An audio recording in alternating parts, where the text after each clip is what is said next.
Yes, so Yes, welcome. Welcome to all of you to the 7th ISG Uveitis webinar. If you followed some of them, we started with some basic information. The first 5 had basic uveitis information. And the last meeting a month ago was the first quite important anterior uveitis session. And today we have the second, also extremely important uveitis, anterior uveitis session about viral-induced uveitis.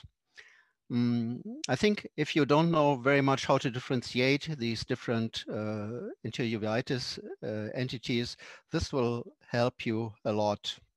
And latest with this webinar, you may feel that steroids is not always the right solution to your problem. Let me give you some more general information.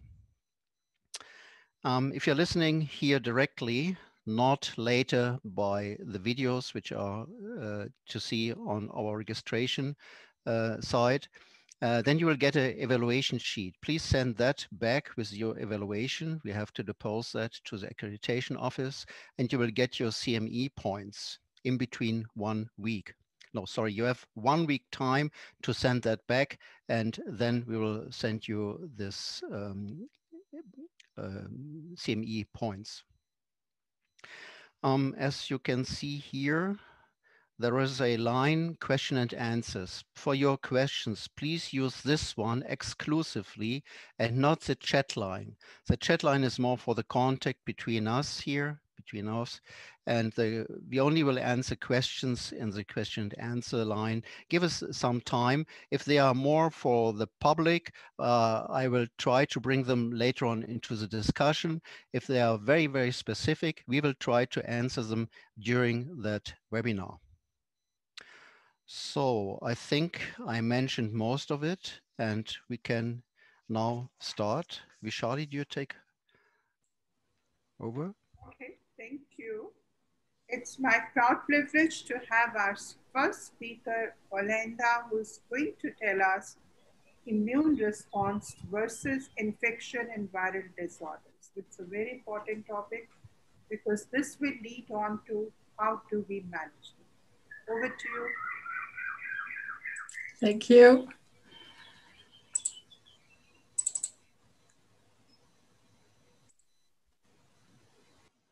Can you all see my slides? Wonderful. Okay, thank you.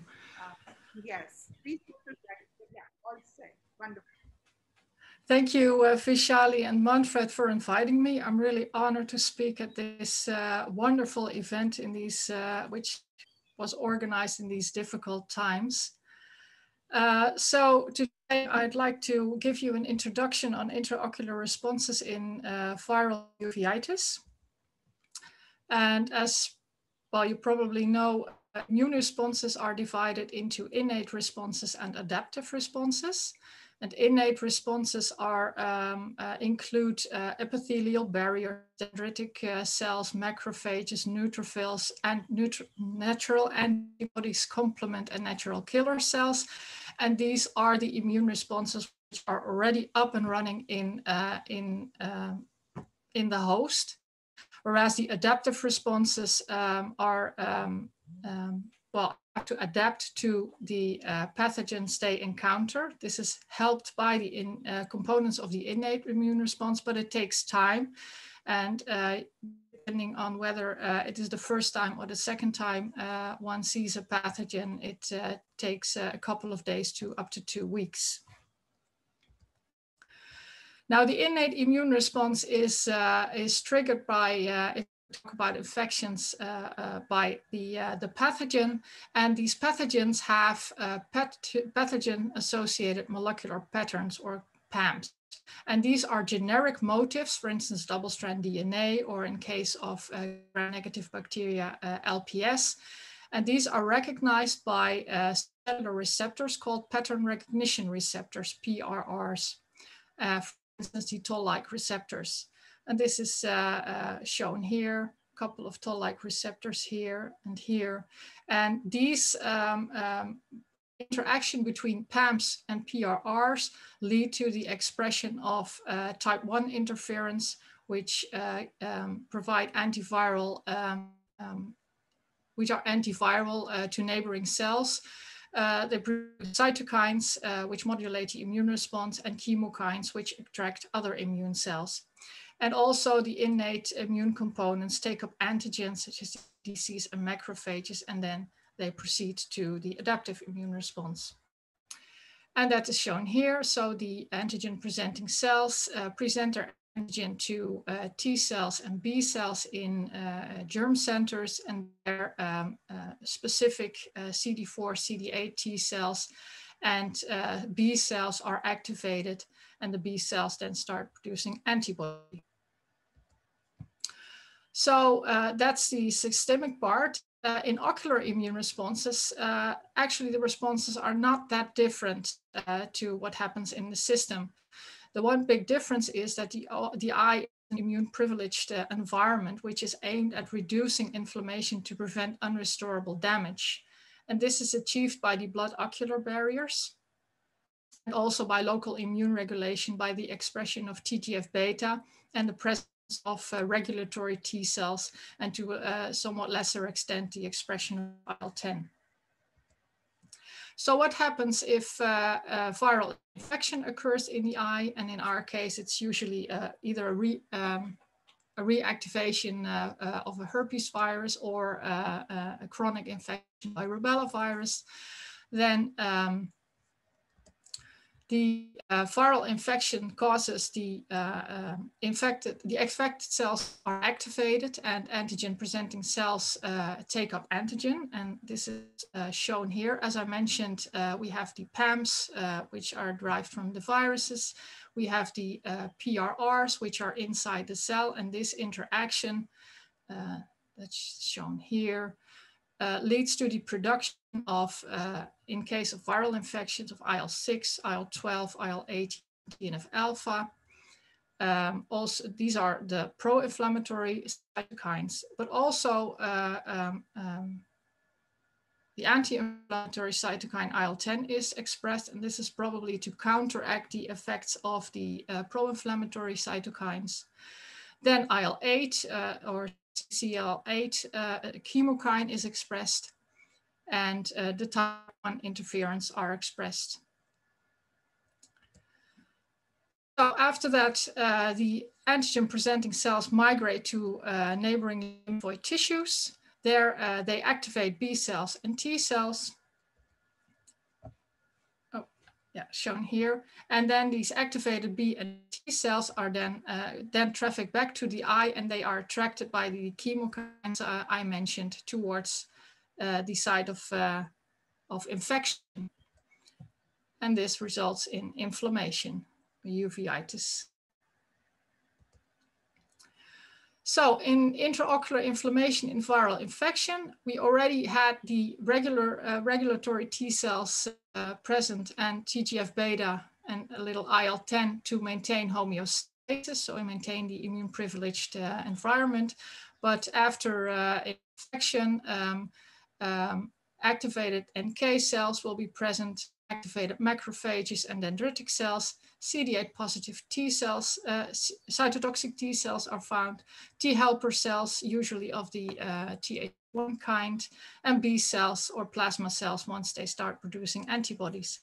And here we can find, in addition, IL-6, IL-12, IL-18, TNF-alpha and IL-10, IL-8, this is a chemokine, the type 1 interferons, but also now interferon gamma, IL-2, and of course, antibodies. This has been shown indeed in literature by several groups where they characterize T cells and cytokines, and also demonstrated intraocular antibody production. And I'm sorry if I didn't mention a publication by your group, because there are a lot of publications on this. So in summary, intraocular infections lead to predominantly pro-inflammatory intraocular responses. These are mostly of the Th1 type, which is characterized by the production of interferon gamma, and it also results in intraocular antibody production. And I thank you for your attention. Thank you so much, Olenda. That was very crisp, very sharp. With this basic background, now we go on to clinics of viral anterior uveitis. Is it Uwe next? I'll be next. Yeah, fine. I'm sorry. So I'll be next, yeah. we are covering clinics of viral anterior uveitis.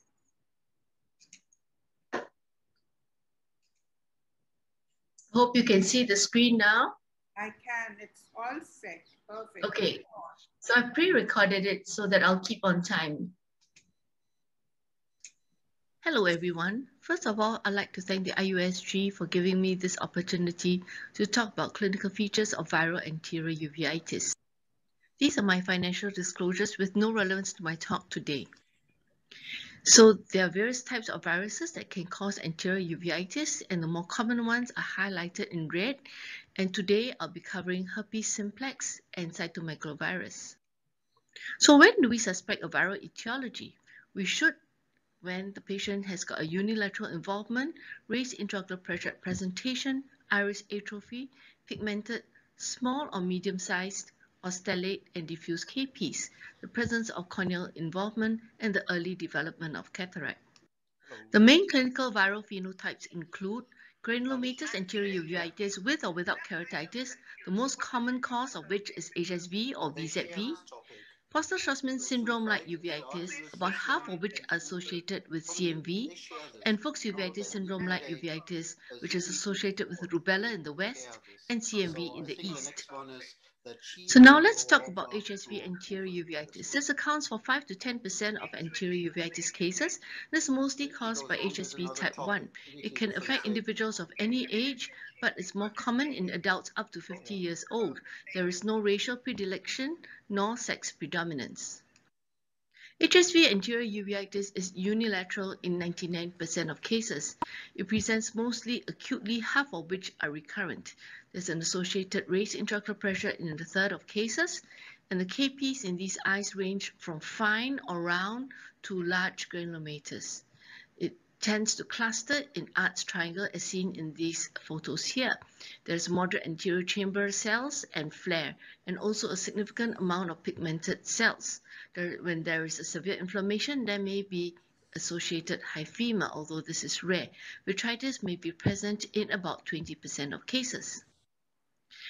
There can be corneal involvement in 25% of cases, and this may include epithelial keratitis, stromal keratitis, endothelitis, or just the presence of descemet folds. We should always look out for corneal scars that can easily be missed if we just focus on the anterior chamber activity. And also it's important to remember to check for a reduced corneal sensation just before we put in the anesthetic to check the intraocular pressure.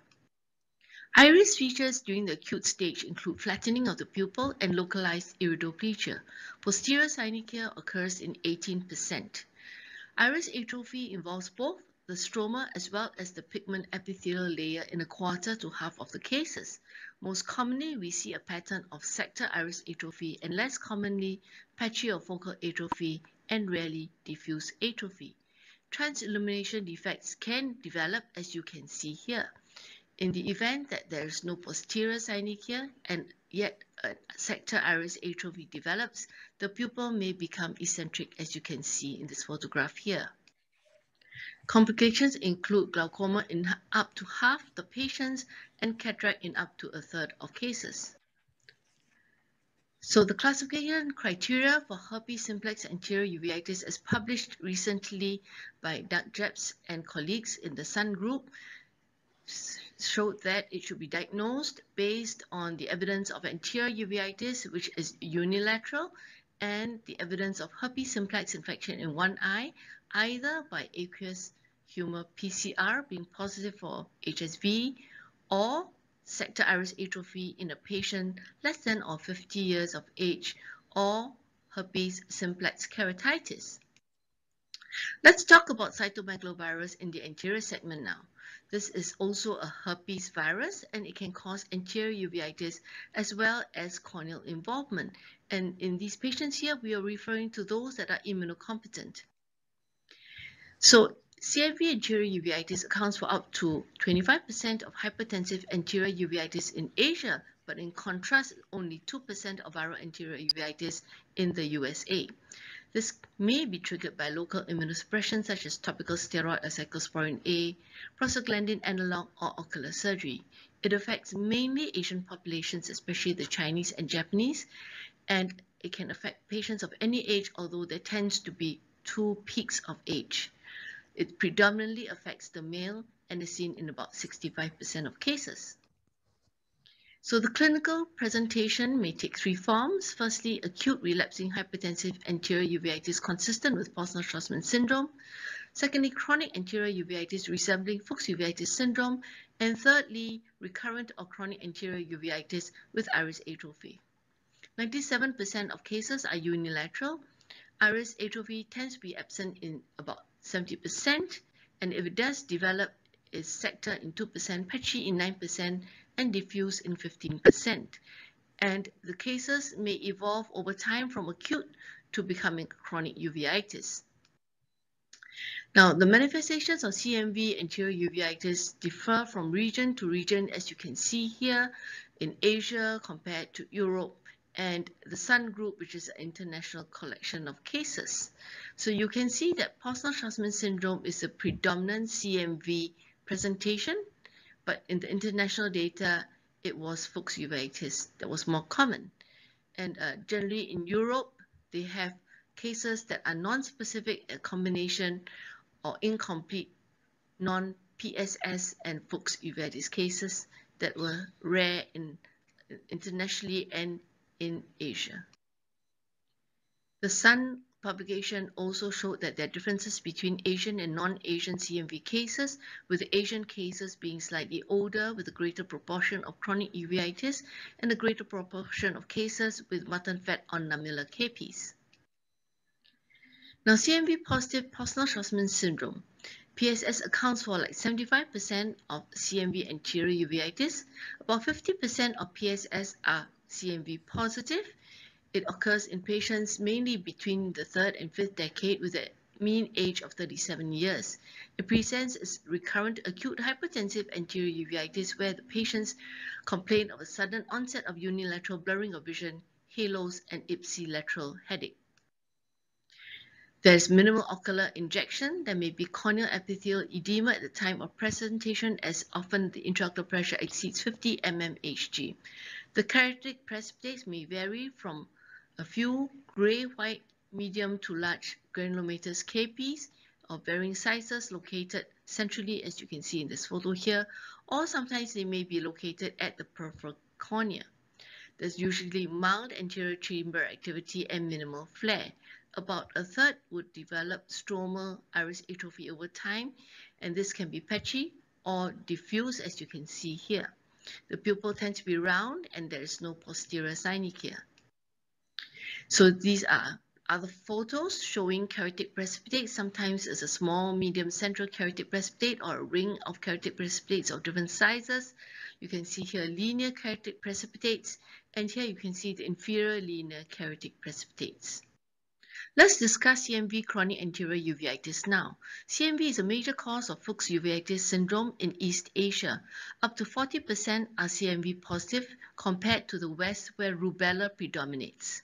These patients are often between the 5th and 7th decade of life, and they have a mean age of 65 years. They present with mild ocular injection, mild to moderate anterior chamber activity. The KP pattern tends to be diffuse, fine stellate capes evenly distributed over the endothelium, and they may display coin-shaped or nodular endothelial lesions, both of which are pathognomonic of CMV. They may also have linear capes. In European patients, however, they tend to have fewer capes that tend to be brown in color and are located inferiorly. Now, there may also be stromal diffuse iris atrophy, which gives a moth-eaten appearance, and less commonly heterochromia. So you can see illustrations of this here. Posterior synechia is typically absent. Vitreous inflammation may be mild or absent. Cystoid macular edema is usually absent. And the intraocular pressure becomes elevated during the course and is not as high as in Posner-Schwarzman syndrome, and the pressure elevation becomes often chronic requiring therapy. Inflammation does not respond to topical steroids alone and tends to recur when it is decreased.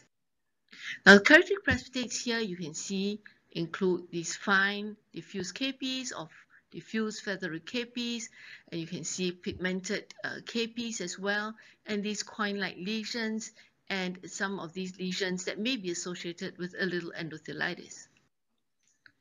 Now, the third form is recurrent or chronic iridocyclitis iritis with sector iris atrophy. And in the West, we may see incomplete or a combination of features of both Posner-Schwarzman syndrome and Fuchs uveitis, and thus it may manifest as a mild unilateral recurrent or chronic iridocyclitis, iritis with sector iris atrophy. Mild peripupillary or patchy stromal iris atrophy may be associated with areas of translumination, may have heterochromia, even a slightly dilated pupil, and do not have posterior synechiae. The intraocular pressure is usually high during active uveitis. There may be diffuse characteristic precipitates or focal corneal edema from endothelitis. Corneal involvement in CMV anterior uveitis may be easily detected by a reduced endothelial cell density compared to the fellow eye. The degree of cell loss correlates significantly with the aqueous viral load. These eyes may develop endothelitis or immune ring formation, as is seen in these slit lamp photos here. Complications of CMV anterior uveitis include glaucomatous optic neuropathy, which is more common in the chronic form, that may require glaucomatous surgery, more common in the acute form of Posner-Schwarzman syndrome, and it's been shown importantly that surgery is less likely to be required if these patients are treated early with anti-CMV therapy. Posterior subcapsular cataract develops in about 3/4 of cases in the chronic form late in the disease. In addition, these patients may also develop corneal decompensation. So the classification criteria for CMV anterior uveitis according to the Sun publication based on 89 cases of CMV anterior uveitis found actually no specific clinical criteria, no phenotypic features on machine learning, and it was found that the most important diagnosis criteria was that of PCR analysis being positive from the aqueous. It is important to highlight that there may be mimicus of even the chronic CMV, and you can see the left and the right photos look very similar, and the right belongs to that of a vitreoretinal lymphoma. So it is very important to dilate to check the fundus in these eyes. Thank you very much.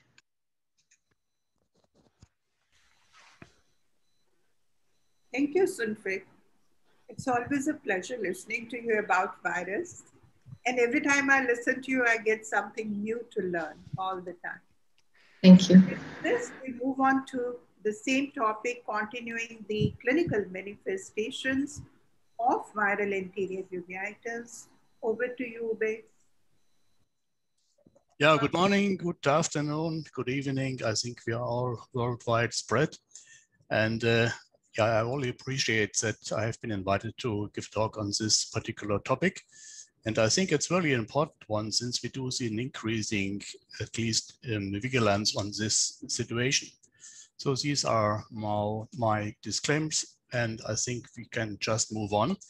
And following this great talk from Sunfik, I just have to cover Varicella Zoster Virus, which is of course also a very well-known virus which has been affecting the eye. And I think it's very important also to consider that we all have other complications which are not related directly to the eye, and we as ophthalmologists have also to care about these kind of features. So the first question is, who gets a herpes zoster? And we do know that it's in some way age-related, and it seems that in the last few years it's even declining. So we have more and more younger patients which are affected by Varicella Zoster viruses. And interestingly, just during the pandemic, there's a significant increase in Germany on Varicella Zoster virus infections in all age groups, I have to say. And this, I think, it's another interesting finding that maybe other factors like immunosuppression, lymphopenia, and second, morbidities play a role. And in particular, airway affecting diseases are probably a condition which may favor also the varicella zoster incidence. We also, as ophthalmologists, have to care about our treatment. And I think it's very well established that, for example, treating patients with DMARS or even biologic DMARS increases the risk of varicella zoster virus infections 10 times.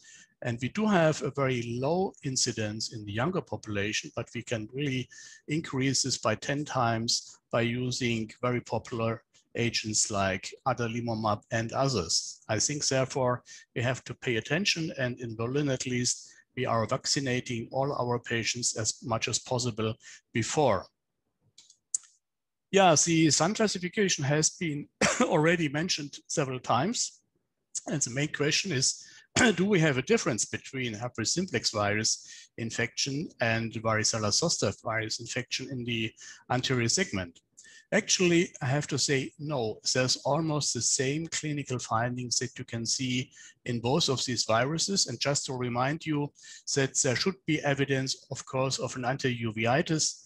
It is usually an unilateral uveitis, and which has been not really included is the increase in pressure. So I think these classification and these recommendation are probably a little bit different from the practical use, and in particular the IOP is very often the first indications that the virus might be playing a role. And then, of course, if we are devoted to the Koch postulate, we have to find the virus, and then also can just stimulate the aqueous humor tab.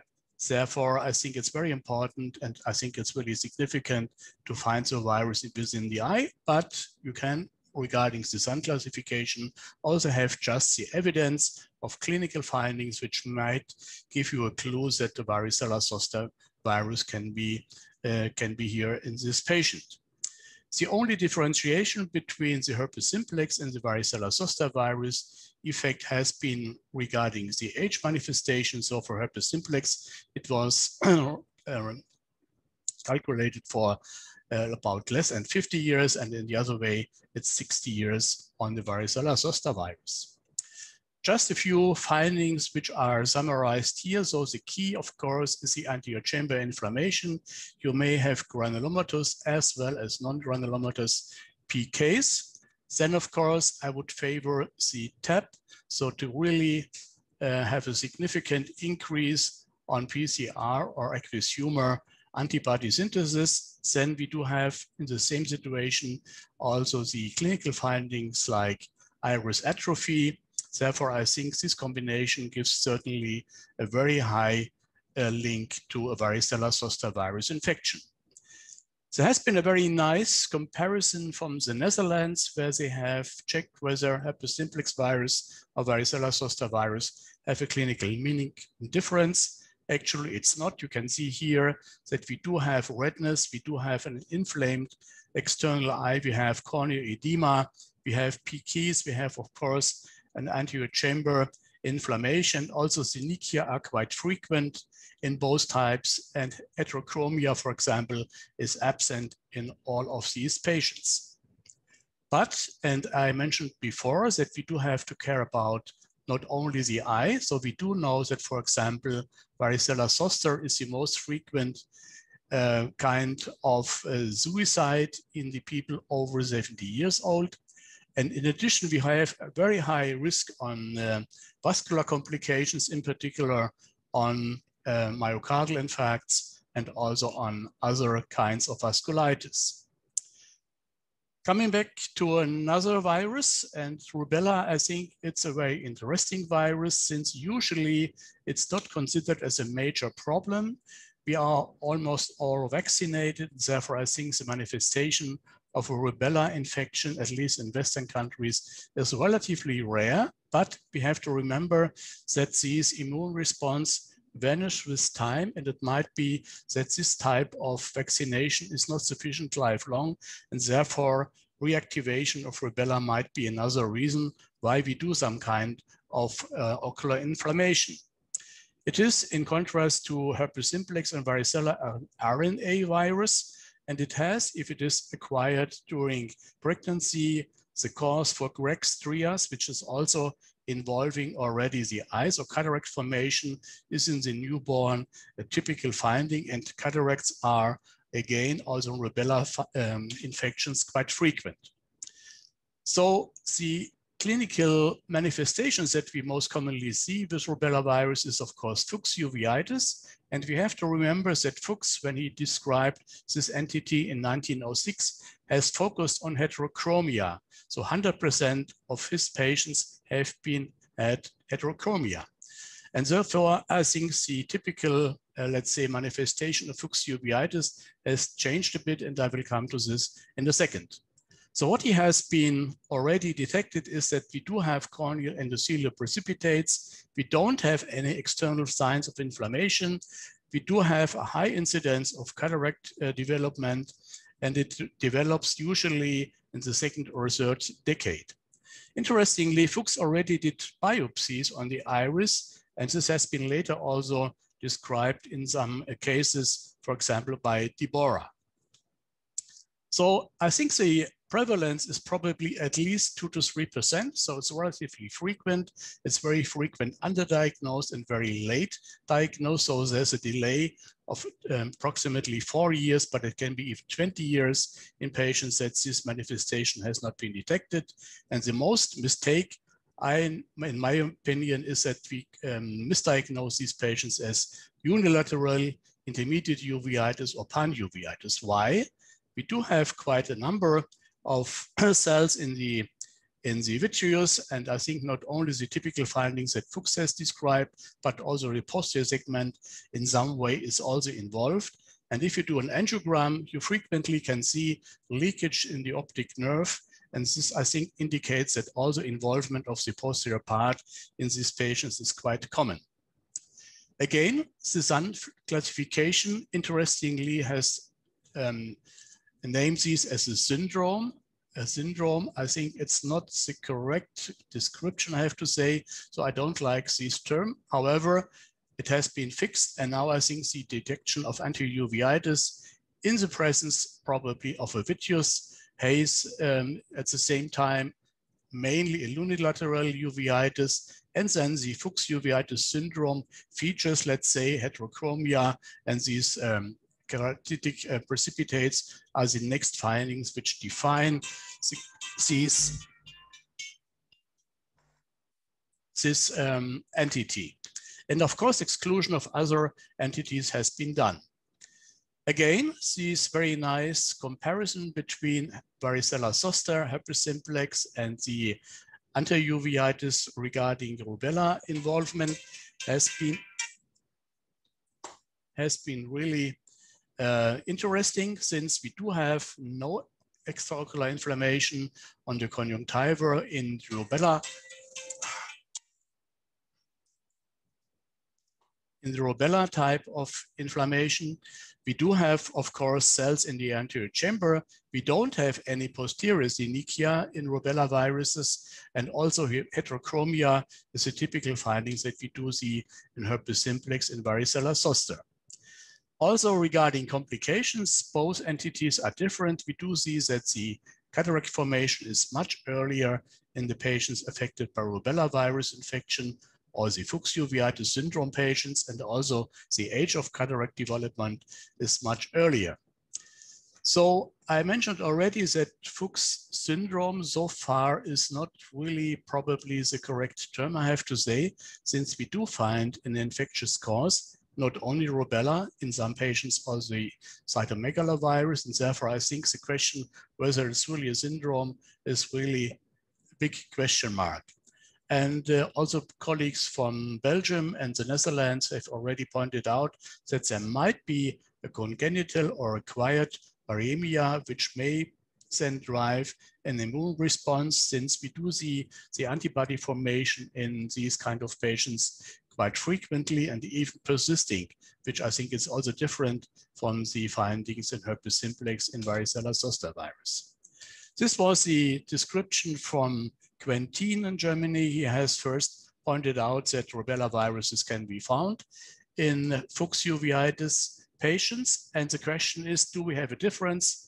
I think already has been mentioned that there is a difference between Asian and European findings in some ways. So it seems that the vitreous involvement is more frequent in the rubella virus affected patients, and glaucoma, I think in particular the high pressure caused by cytomegalovirus is another feature which differentiate both types of Fuchs syndrome. In addition, also the composition of the intraocular immune response is different, as Yolanda has pointed out. We can do these kind of findings in different types of uveitis, and there seems to be a little bit a shift to, regarding the Th1 response in ZMV as compared to rubella viruses. So let me summarize. In the viral anterior uveitis overall, we do have clinical key findings which are supportive of the diagnosis, and the Sun classification now has really extended our classification. We do have a kind of geographically and ethnic variability, and we should, I think I can emphasize again, really pay attention to Koch postulate to have an intraocular viral detection. When we compare over the last 25 years, as shown here, we can see that there's an almost stable situation regarding herpes simplex and varicella zoster viruses. However, we see an increase in the detection of rubella viruses and CMV. This might be, of course, also a center effect, but I think there's more attention paid now on CMV as well as on rubella viruses. Thank you for your attention. Thank you so much, Uwe, for simplifying this very complex topic for us. As Uwe mentioned, there is clinically, it's very important to differentiate what kind of virus are we dealing with. So with this, we come back to Sulvik again, who will be talking about, based on just the clinical findings, how can you differentiate between different viruses? Thank you, Sulvik, over to you. And it's clear. Go on. Thank you. Next, I'll be speaking about differentiating viral anterior uveitis. Differentiating between HSV-VZV and CMV presenting as acute hypertensive anterior uveitis. So VZV patients tend to be older than 60 years old, whereas HSV, CMV tend to be younger than 60 years of age. CMV patients tend to be Asian and also have a male predominance. Most of these cases are unilateral, although CMV and HSV rarely can be bilateral in presentation. The IOP spikes are highest among CMV cases, even up to more than 50 mmHg. Examine the skin because vesicles may be present as grouped blisters in HSV, whereas they are dermatomal in distribution in VZV. There may be reduced corneal sensation, which is more severe in VZV than HSV. Also, presence of corneal scars in both HSV as well as VZV. If we do an endothelial cell density, it may be especially reduced compared to the fellow eye in CMV. HSV tends to develop dendritiform ulcers, disciform keratitis, interstitial keratitis, whereas VZV develops pseudodendrites, nummular keratitis, and limbal keratitis. All three viruses can cause immune ring keratitis and endothelitis, as shown in these slit lamp photographs here. HSV and VZV have similar KPs that tend to be gray, small, medium, or large in size, central, pericentral, diffuse, or an arched triangle, and they may be pigmented. CMV have variable KP. They are gray, medium to large in size, single or few in number. They are central or in the peripheral cornea, and there may be coin-like lesions or nodular endothelial lesions, both of which are pathognomonic. Anterior chamber activity is most severe in VZV and mild in CMV. You can see slit lamp photographs of HSV keratic precipitates that tend to cluster in arched triangle, and you can see the variable sizes here, and also the pigmentation. Less commonly, you can see the diffuse keratic precipitates in these two central photographs here. Now in VZV, you see a less of a cluster. In Arts Triangle, a little more diffuse, variable sizes, but again, a tendency to pigmentation. The KPs in CMV that is acute and chronic are different. In Posner Schwarzman like uveitis, you can see sometimes just a single KP, at other times a ring of KP or that of a mixture of sizes. They can take on a linear pattern that may be in the center of the cornea or just above the limbus inferiorly. The classic features of CMV include nodular endothelial lesions and coin-like lesions, which we see here. In the chronic form of CMV, the KPs tend to be diffuse and they can be fine or feathery or stellate, and you can see sometimes that they can also be pigmented. Iris features include iridoplegia, seen more commonly in HSV than VZV, resulting in pigment epithelial atrophy and transillumination defects. Stromal and pigment epithelial atrophy of the iris develop in HSV and VZV. In HSV, there is sectoral or focal iris atrophy. In VZV, sectoral or massive iris atrophy with gross sphincter damage. CMV iris atrophy involves the stroma mainly and may be diffuse or patchy. It rarely transilluminates and rarely do we see heterochromia. Posterior synechia may occur in both HSV and VZV and is typically absent in CMV. An eccentric dilated pupil may develop if there is sector iris atrophy in the absence of posterior synechia.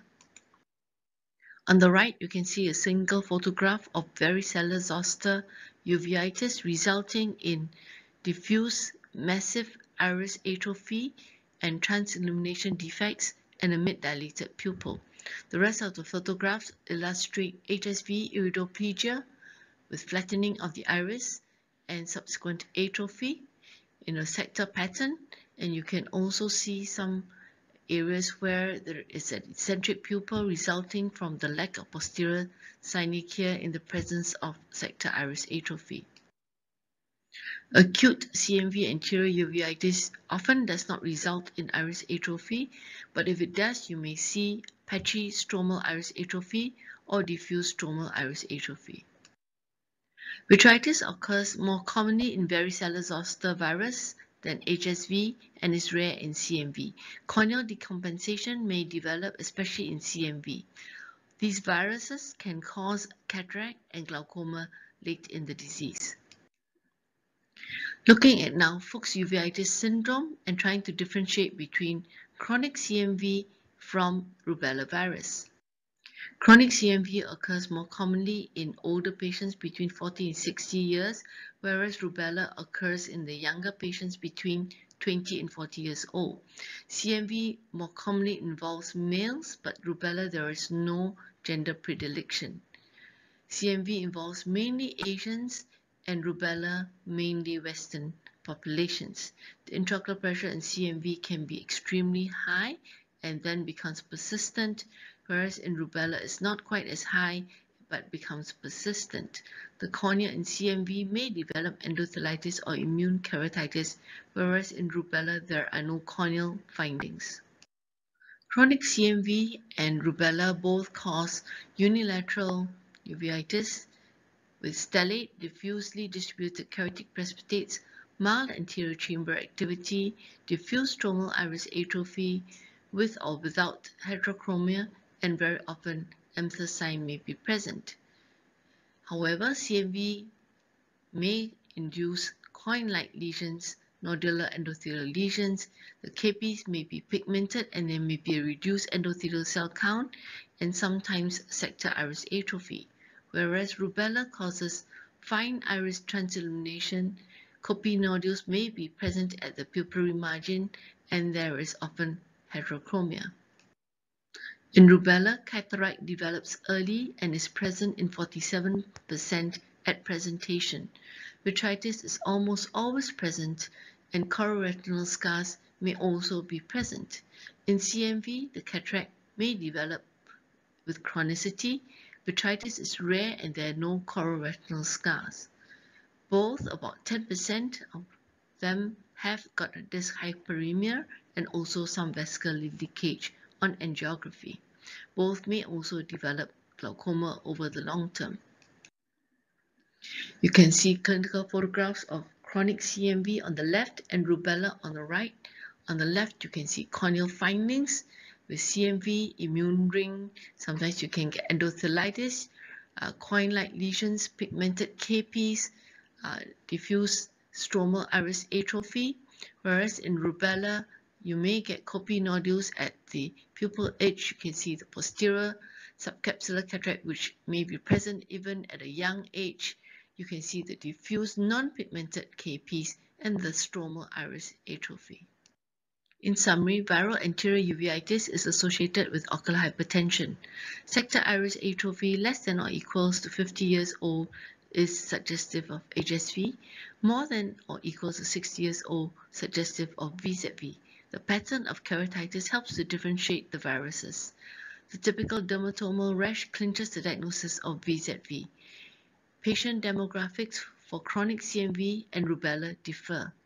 HSV, VZV, CMV, and rubella have overlapping clinical features. Therefore, PCR analysis of the aqueous is frequently necessary as clinical signs may not be specific. Thank you very much. Thank you, Sunfei. Now we are aware of the clinical manifestations. Charlie, can I interrupt quickly? I think we have a lot of time. What about having some questions, some kind of discussion, a few minutes about these clinical things? Would that be okay? There is a question in the question box. Do you want me to read it out? Well, we can read it in between, but let me ask first, probably Deborah. Deborah, are you there? I'm here. Hi, welcome. Nice to see you. Nice Actually, to see I everyone. guess you're in a very similar situation as Uwe and me. Do you see all these patterns which Sunfei refers to in CMV? There are some patterns I've never seen in my life. I've seen thousands probably of viral-induced anterior uveitis, but especially when it comes to these different patterns of CMV, especially when it turns to be more rubella in our hands, and in my belief, probably, it's amazing. What about you? What do you think about it? I do see CMV anterior uveitis, but nowhere near the number of cases that Sunfei sees. So the patients that I see tend to have small KP. It's 1 or 2 or 3 small granulomatous KP, typically centrally located. I have seen the coin-shaped lesions, but I haven't seen the impressive immune rings that she had. One thing that I do see very frequently, since I now know to look for it, is decreased endothelial cell counts. And when I trained, we just thought about intraocular pressure in patients with what at the time we called Posner-Schlossman syndrome. But now we realize that they can get expensive corneal decompensation. And I follow these patients routinely with corneal endothelial cell counts. And I can see a lot more changes on endothelial cell counts than we can see clinically. So I think the problem I have in our patients, well, I'm happy that I do not see these patients, is the more chronic situation of CMV. Would you also agree this is actually something we hardly see? You know, most of my patients with Fuchs, I think, are rubella rather than CMV. Yes. But that's, as Sunfei said, it's very different between Eastern and Western populations. Yeah, also regarding the pressure, and that determines more or less our procedure, our treatment. Yeah. Uwe, same question to you. Do you also see even if Berlin is not Tübingen, yeah? So you have much more international people there, even in Asians. Do you see these chronic CMV situations? Sometimes we do have antibody synthesis against CMV in Fuchs patients, I have to see. And sometimes it's even both, interestingly. Co-infections is another topic which is probably a bit complicated, but I cannot have an explanation why in Asia it's so different. I mean, the prevalence of the virus itself is not so different compared Europe to Asia. CMV, so, yes. It is not. It's 70% also in Europe, so it's not so low, I would think. And then the question is, do we have other, let's say, even genotypes which are probably be more prevalent, that probably it's not the virus, it's maybe the host, which makes a difference. That's my idea, at least, since I cannot explain, we do have many patients from Asia and other countries, and in particular also in Africa, it's a different picture. So we see quite often co-infections. I'm not sure whether other people has also any suggestions about or any findings on co-infection sometimes. But regarding rubella, I can see 99% of our Fuchs patients are rubella positive. It's very infrequent that we do see CMV.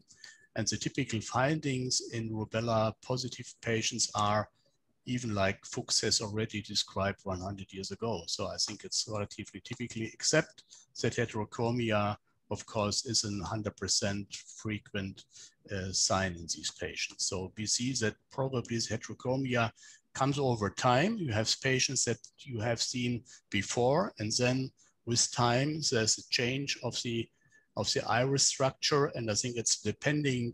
And then I think it also explains why so late we make the diagnosis sometimes in these patients, and therefore I think it's also a time-dependent continuum in some of these infections. Mm-hmm. You know, I think it's also harder to see the heterochromia in people with really dark irides. You have to get a lot of stromal loss to see heterochromia in a dark iris. The other thing that I see very commonly that I don't think was initially described by Fuchs was these little tiny iris nodules on the anterior stromal surface, and they're not Busaca nodules. I see them for some reason really commonly in patients that I see from Turkey. They get all of these anterior stromal nodules in the Fuchs patients. And then I have to agree with you, I cannot stand the phrase Fuchs uveitis syndrome. We don't say herpes simplex uveitis syndrome. I think it's a terrible description. We all thought about that. Doug Jabs won, but I disagree with him and I agree with you. I think we mentioned that already during the Sun meeting in New York, isn't it?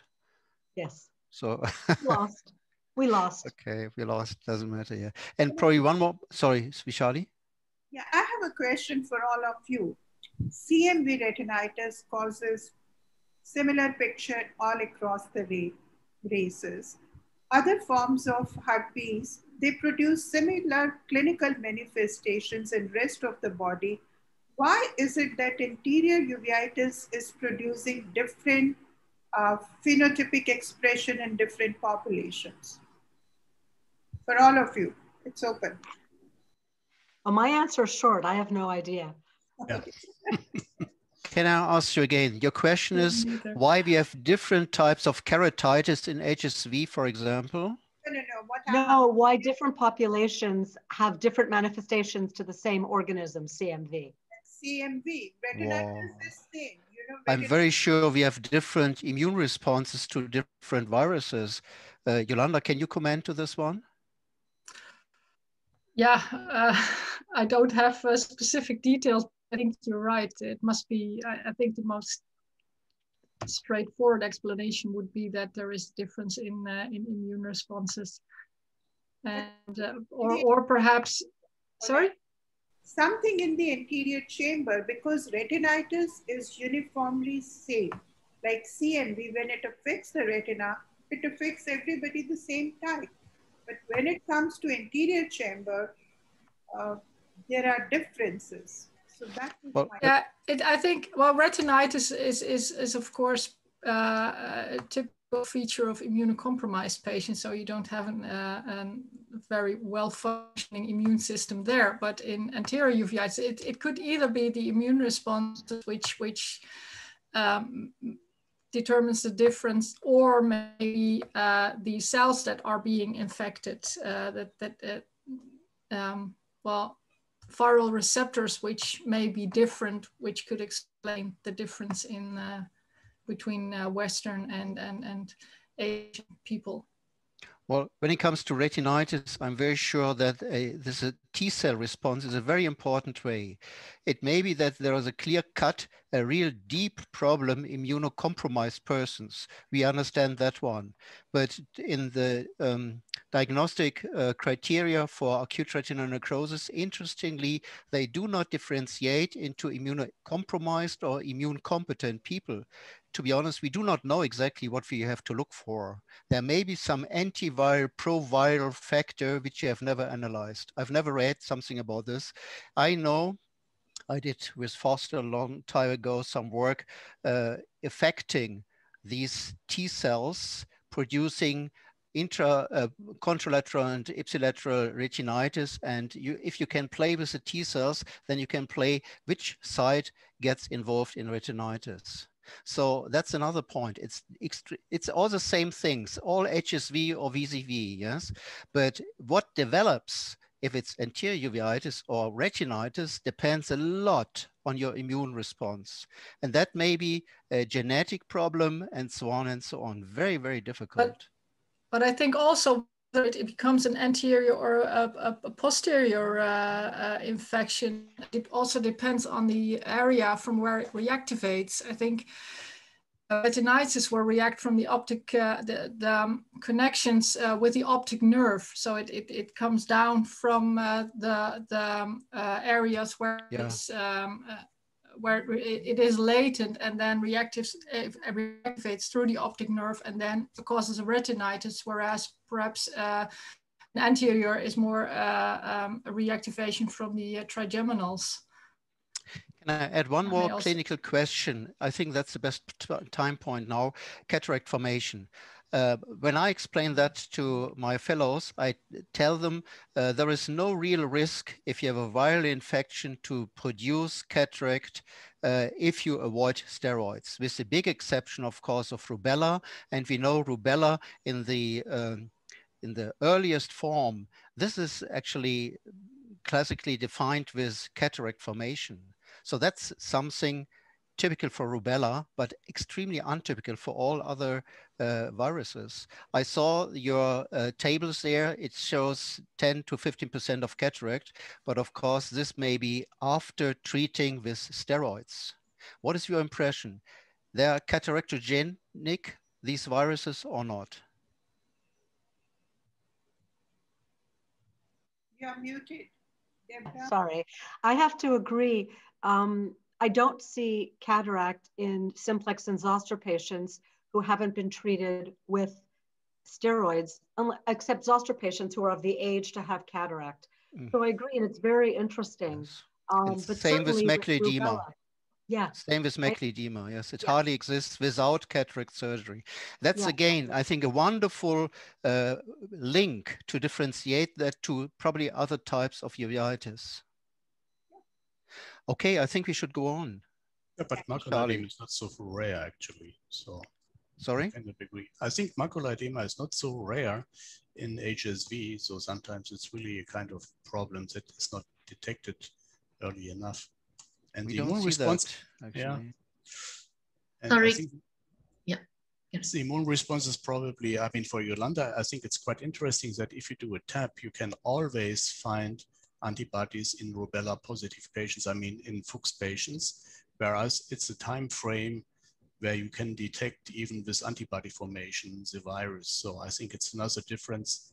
So indicating probably that the B cell response is probably more dominant in the rubella positive patients. And therefore I think the immune mechanism intraoculary are certainly quite different. And also the vitreous haze that we do see in rubella, this never leads to macular edema, which is quite interesting, even if the optic nerve is involved.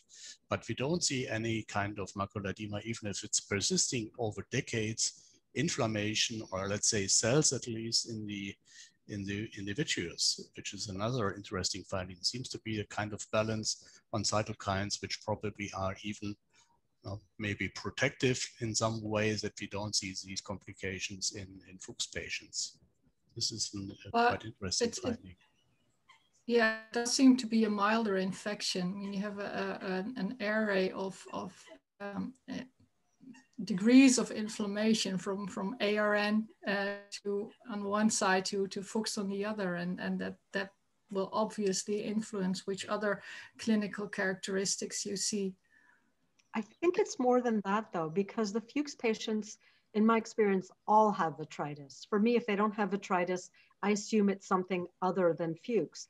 They have a lot more vitritis that can go on for decades, and they still don't get CME. It may be that if we did angiography on all these patients, they would have a little subclinical leakage, but I've never seen it. So I think it's more than degree of inflammation, because Fuchs patients can get a lot of vitritis and they still don't get CME. They don't get CME, Deborah, and they have a very mild leak. And somehow in the late phase, their disc becomes hyperfluorescence. Yes. It doesn't leak, the margins are there, but the disc becomes very bright in the late phase of fluorescing angiogram. So they are different. Vishali, can I ask you, sorry, we have more time, hopefully later on. Vishali, can we go on with the program? I think Yolanda is next. Diagnostics now, and it's my pleasure to invite Yolanda again to speak on diagnostics in viral anterior uveitis. Thank you, Vishali. Yeah. Here we go. No, yeah, perfect. Okay, so I'm going to talk about the diagnosis of viral anterior uveitis. And I would acknowledge, because I'm going to show some data from our institute, I'd like to acknowledge my colleagues at the Department of Ophthalmology and of Medical Microbiology. And I forgot to mention this in my first presentation, but I have no conflict of interest to report. So when we diagnose infectious uveitis in the lab, we have to keep in mind that the eye is an immune privileged organ, and that peripheral blood analysis is not always useful and suited to establish a definitive diagnosis. For instance, if we perform PCR on peripheral blood analysis, it may be negative, whereas the culprit is really present in the eye. Also, we may find antibodies in the peripheral blood, but that may not represent what's going on in the eye.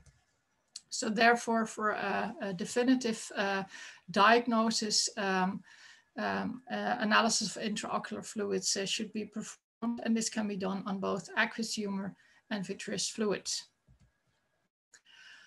So how can we diagnose infectious uveitis in the lab? We can either do this by detecting the viral RNA or DNA, or as I showed in the previous presentations, we can look for antibodies which are produced in the eye, so local antibody production.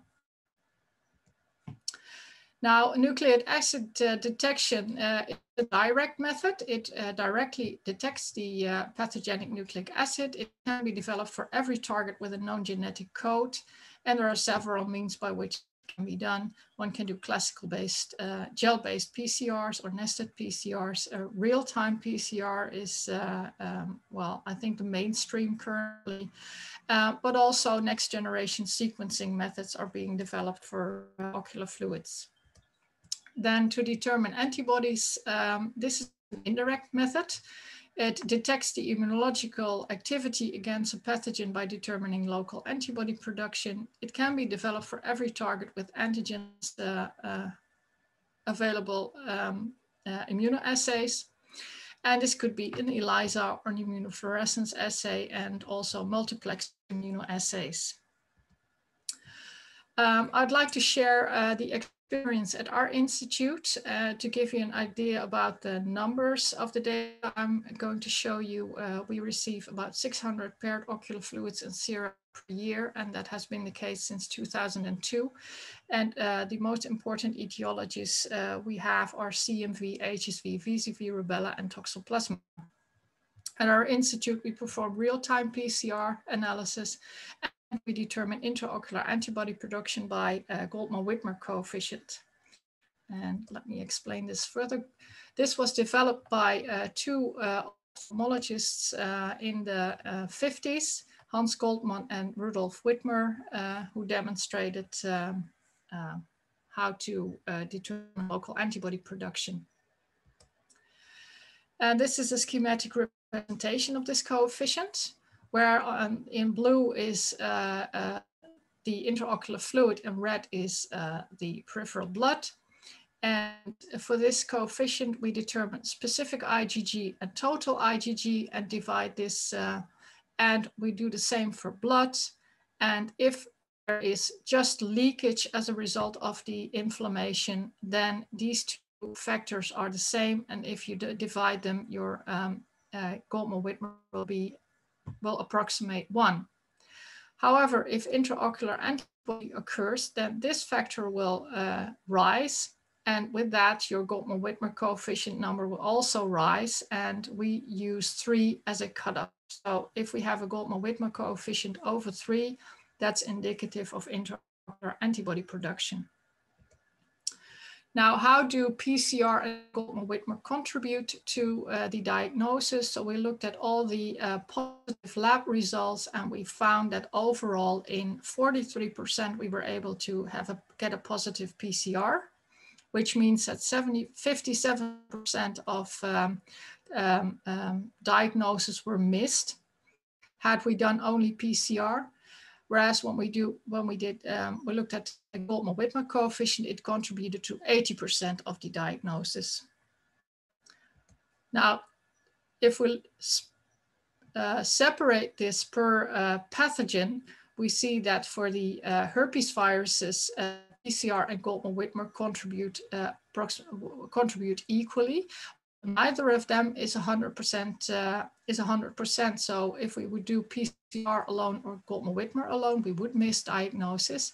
And for rubella virus, the Goldman-Whitmer coefficient is almost in 100% positive, and we find about 10% positive PCR, which was also reported in literature. So which factors determine whether PCR and the Goldman-Whitmer coefficient is positive? Well, obviously, the immune status is an important factor. If we look in immunocompetent patients, then we get the distribution I just mentioned, where PCR and Goldman-Whitmer both contribute significantly. Whereas in immunocompromised patients, as is expected, the PCR is in almost 100% positive, and the Goldman-Whitmer's contribution is not that great. But if we then look at the pathogen and uveitis type, and we split it for herpetic anterior uveitis, herpetic posterior uveitis, and well, sorry about the S, rubella virus associated Fuchs uveitis, then we see that, well, as I mentioned in an earlier slide, the Goldman-Whitmer is the preferred assay for Fuchs, whereas for HAU, both PCR and Goldman-Whitmer contribute. The Goldman-Whitmer somewhat higher than PCR, and if we combine, we get a sensitivity of almost 80%. On the other hand, in herpetic posterior uveitis, we see that the PCR is 90% sensitive, and the Goldman-Whitmer is also very sensitive, but not as high as PCR. But clearly, the pattern for the positivities for posterior uveitis are different than those from anterior uveitis, whereas the pathogens causing these uveitis types are the same. So pathogen uveitis type is not the entire story. And but probably another important component here is then time. So if we look at herpetic anterior uveitis outcomes for PCR and Goldman-Whitmer in time, we see that early in infection, the contribution of the PCR is much higher than when we sample later in infection. Later in infection, the contribution of the Goldman-Whitmer becomes greater and greater.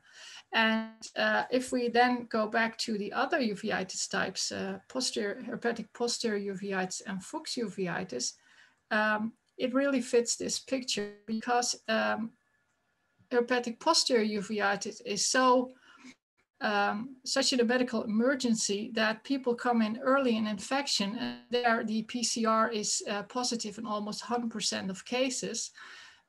Whereas in case of rubella virus associated uveitis, people come in rather late after the, well, it's a chronic condition. So people are more in this stage of the graph, where Goldman-Whitmer coefficient is the most important diagnostic tool. And that's here are the data shown for rubella virus associated uveitis. And we see that we hardly get PCR positives, but we do diagnose by Goldman-Whitmer coefficient in almost 100% of cases. Now, I'd like to give some special attention to CMV anterior uveitis with regard to local antibody production. In 2000, Meets et al. Described a case where 2 aqueous tests were done, and in both cases, PCR was negative and the Goldman-Whitmer coefficient was positive. Then in 2006, Van Boxtel et al. Showed 7 patients with CMV anterior uveitis, and they also found cases where CMV DNA was negative and the Goldman-Whitmer coefficient was positive.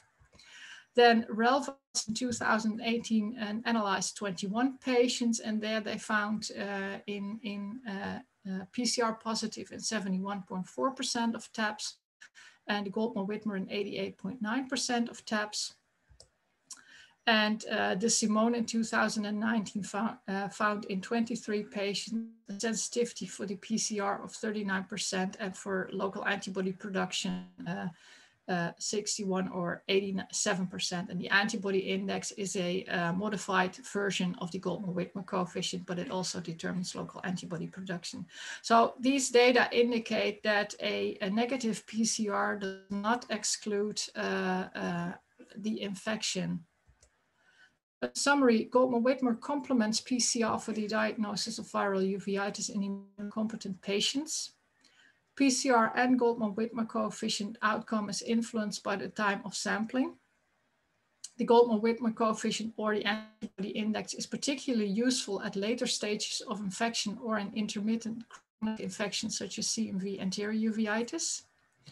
And the Goldman-Whitmer coefficient or antibody index is superior to PCR for the diagnosis of rubella virus associated Fuchs uveitis. And a negative PCR does not necessarily exclude a diagnosis of viral anterior uveitis. So we recommend to do both. I thank you for your attention. Thank you, Melinda. You have given us a lot of food for thought, and I'm sure there are going to be lots of questions for you to answer. So thank you. We'll discuss more of these issues and during the discussion. Moving on to the treatment, will be again how to treat viral anterior uveitis.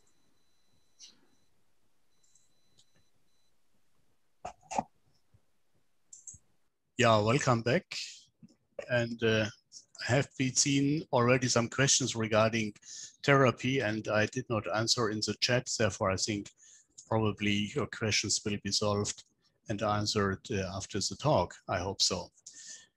Just to briefly discuss before even, we don't have very good randomized clinical studies, and therefore I think most of the treatments that we are applying to our patients is not really in some way proven regarding the long-term use of antiviral treatment, even if we all, of course, do this kind of approaches. And I just want to raise attention that there are no prospective randomized studies on this.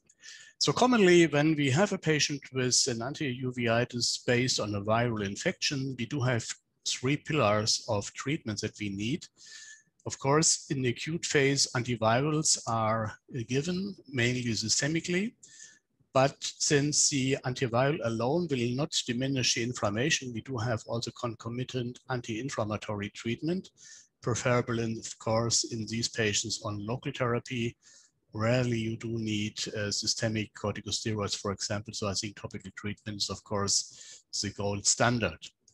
And since many of these infections are also based on a raised intraocular pressure, and I think attention is probably raised even first by the increased intraocular pressure, which is not included in the SUN classifications, then the control of the pressure, of course, is also a major goal, in particular in CMV infections, where we do have very high intraocular pressures and little symptoms in the patient. So sometimes the pressure is high and the patient may not even be aware that the optic disc is damaged. So this is a scheme that we have developed, I think, in 2015 together with Uveitis and me. And we started with the hypertensive anti-uveitis. And of course, we have the diagnostic tools that we just discussed and Yolanda has presented so nicely. So if we do have a positive finding on varicella zoster or herpes simplex, of course, we do treat the patients with oral antiviral.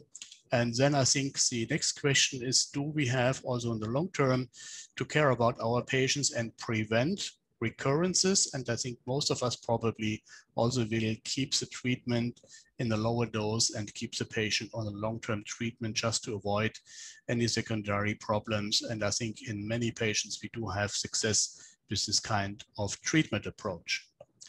There are two major antivirals in HSV and varicella zoster, which is acyclovir and valacyclovir.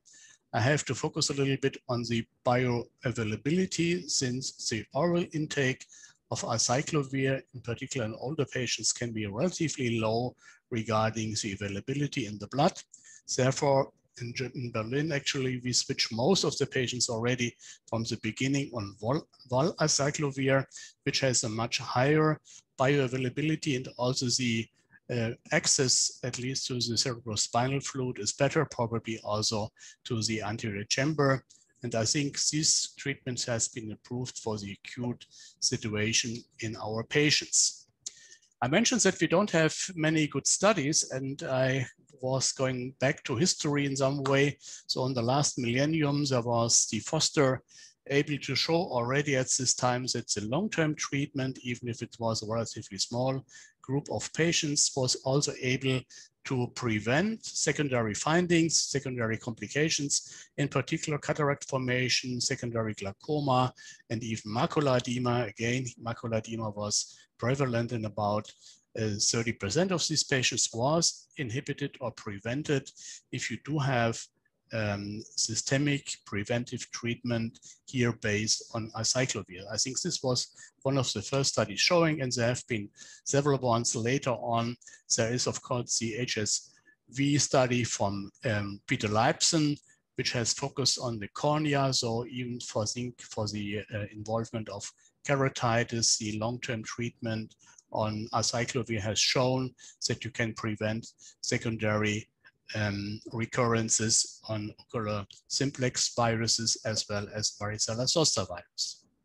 So this just gives you briefly the dosages of these agents. I don't want to go to detail, but just to focus that probably varicella zoster viruses need a higher dosage on acyclovir or on valacyclovir. I think in the beginning, at least, we have a higher dosage in Berlin in our patients, and then we maintain the patients almost all on about 12 months treatment, which is on a much lower dosage. So we keep it for 1 or 2 times 500 milligrams for valacyclovir. There are some other agents which are used in particular by the dermatologist. If you have a zoster, for example, Brivodine is a standard treatment, but it's a short time treatment just for 10 days, and then this will be diminished, and dermatologists do not treat longer than 10 days their patients on varicella zoster.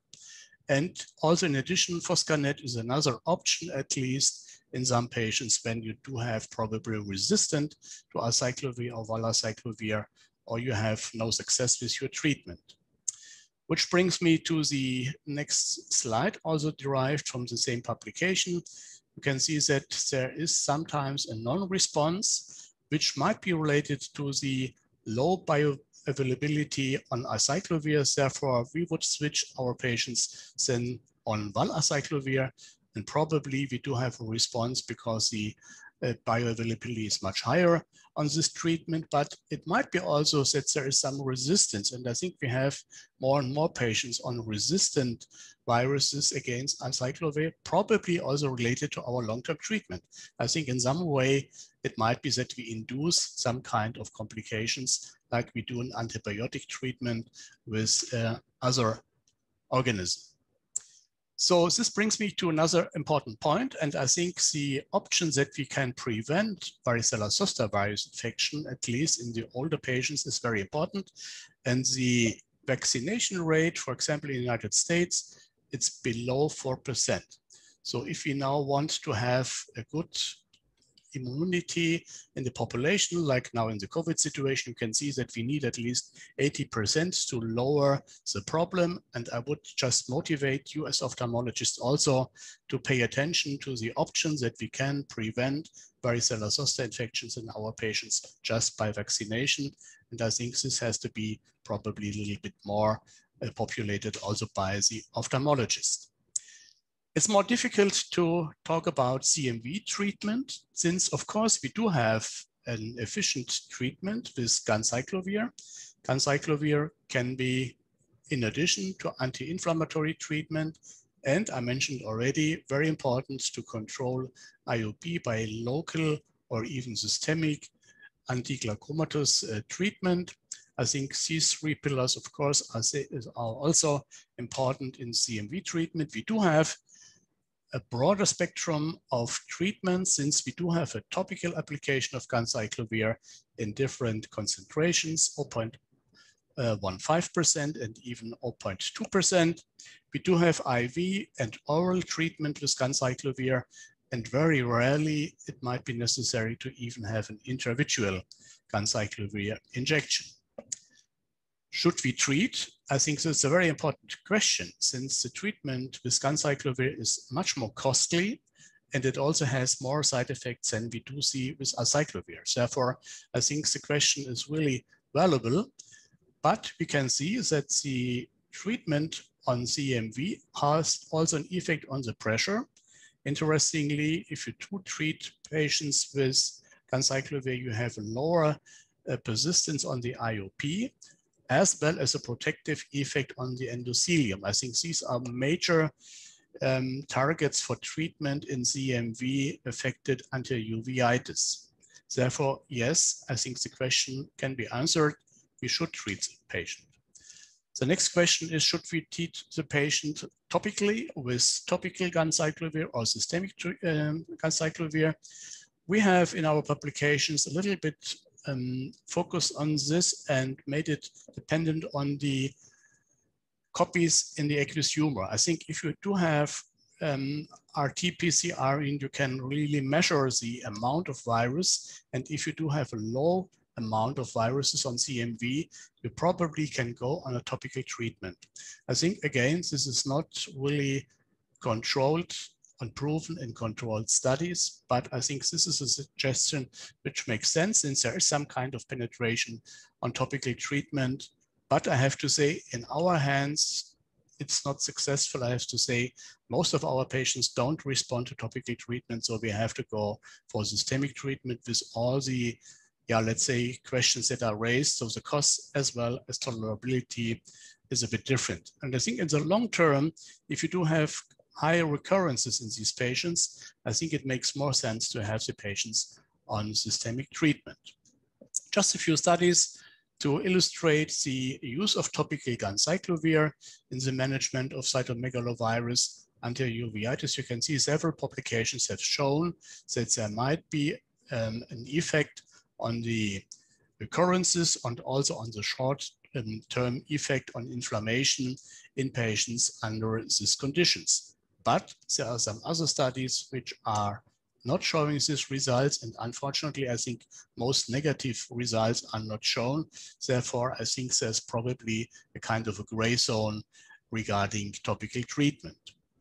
Regarding systemic treatments, the next question is how long should we keep the treatment? Again, this question is not answered.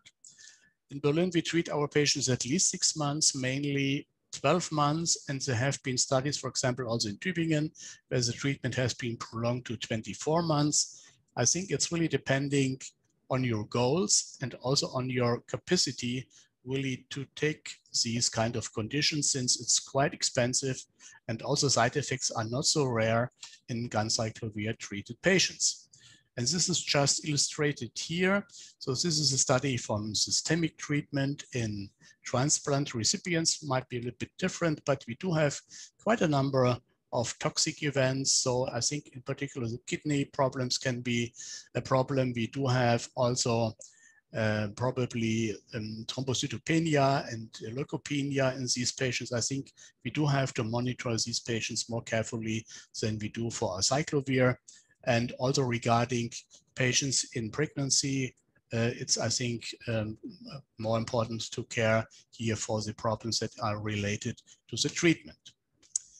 There might be in the future, and I think this is one of my last slides, also other, let's say, options on viral treatment.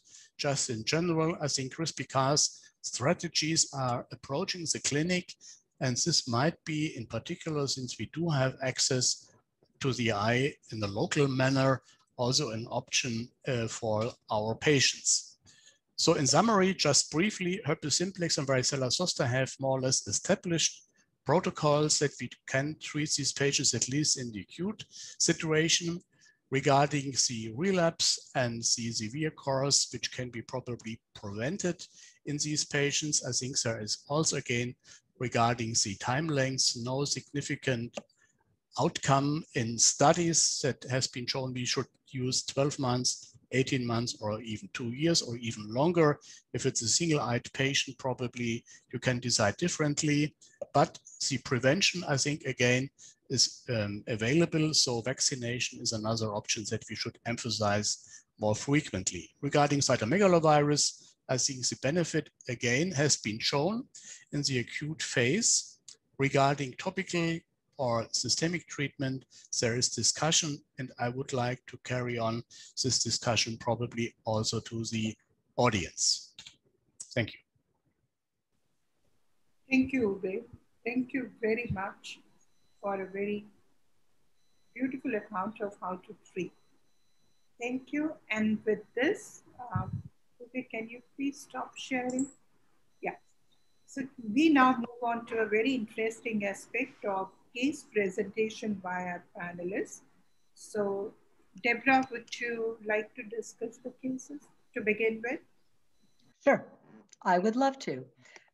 Thank you very much for including me in this. This is, so far these webinar series have been fantastic.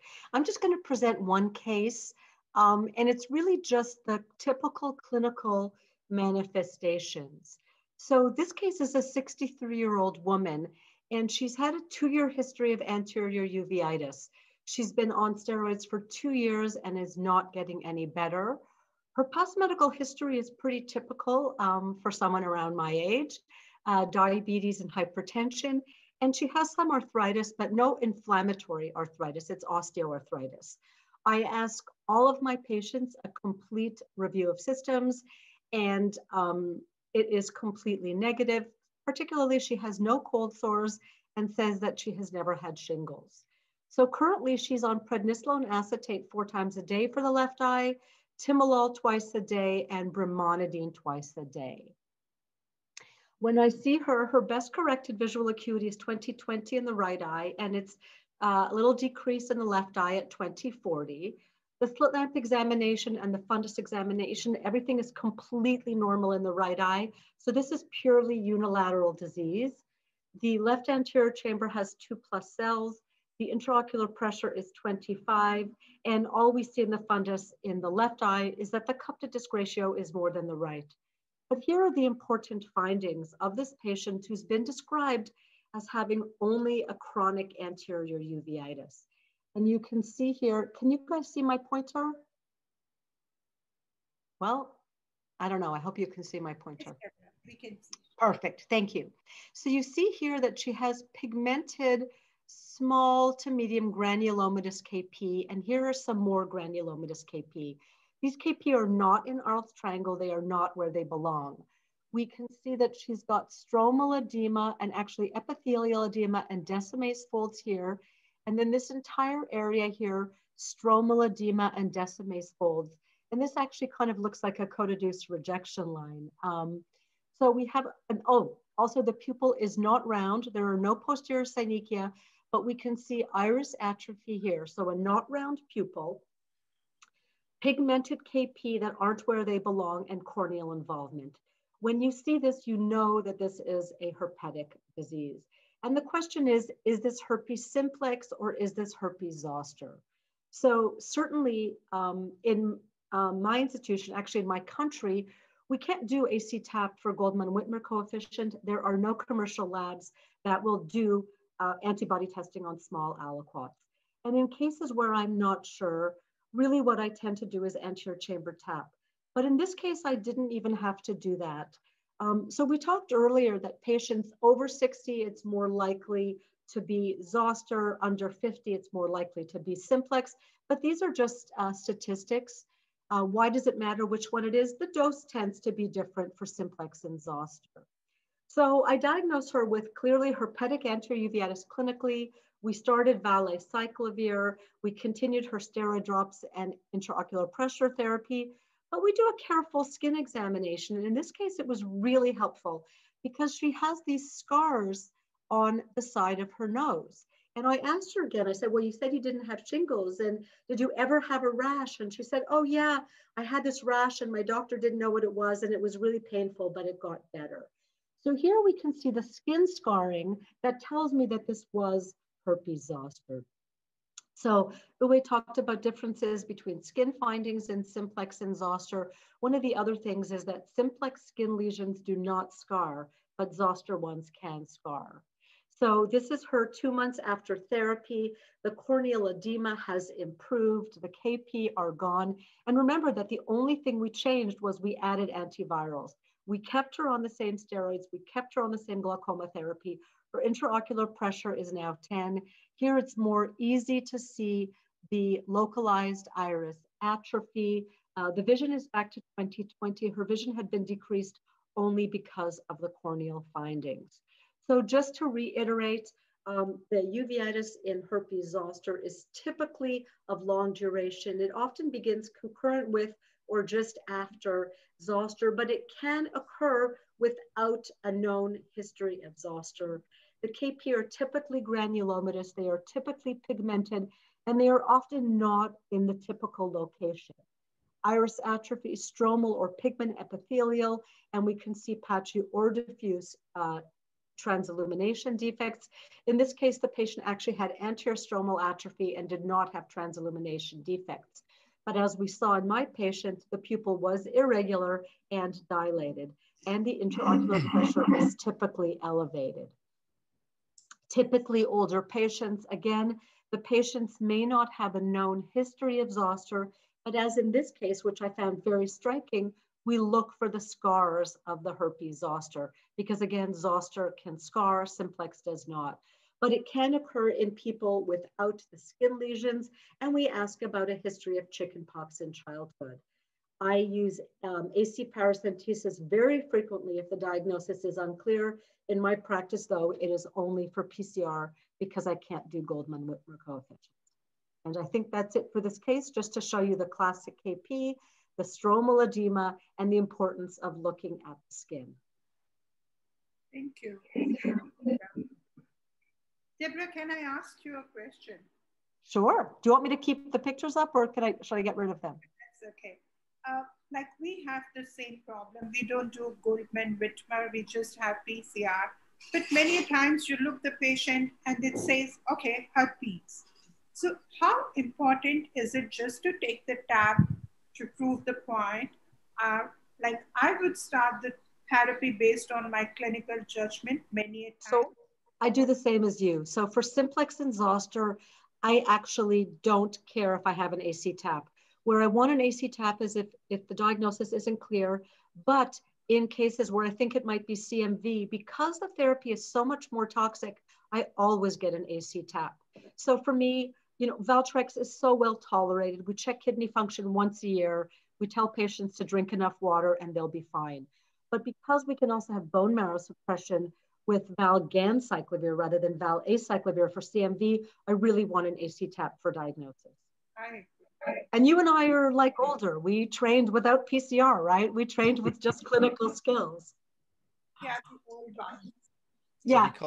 So because we cannot differentiate easily HSVIVZV, to be honest, I always start with 8 times, so high dose acyclovir. Yeah. Yeah. Yeah. And I mean, not that's the lower dose with HSV. because I think it's quite safe, and I think it's okay for me. The only difference between simplex and zoster for treatment is really just the dose. So Yes. start at the higher dose, and if they respond, then taper and see what happens. I do the same thing, but I have a lot of patients now. Remember, I live in the United States. Everybody needs to know everything. So I have a lot of patients who insist they need to know exactly what virus it is. And in that case, I'm happy to do an AC tap. I do an AC tap in anybody where I'm not sure of the diagnosis, though, because we do have patients with sarcoid, with high pressure, pigmented KP centrally, and we're not sure if this is viral or not viral. This is where PCR is extremely useful. In this case, it was herpes. There was nothing that could look like this. Quick question. So Deborah, can it might be interesting that Yeah.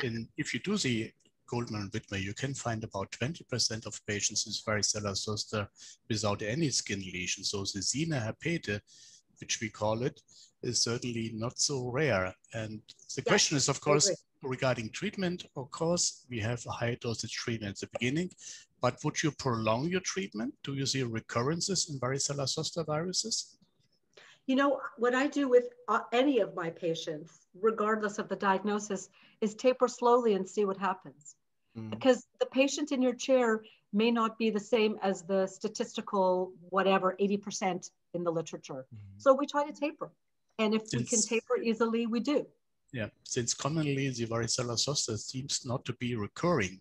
That's the meaning in the textbooks, but I think it's not right.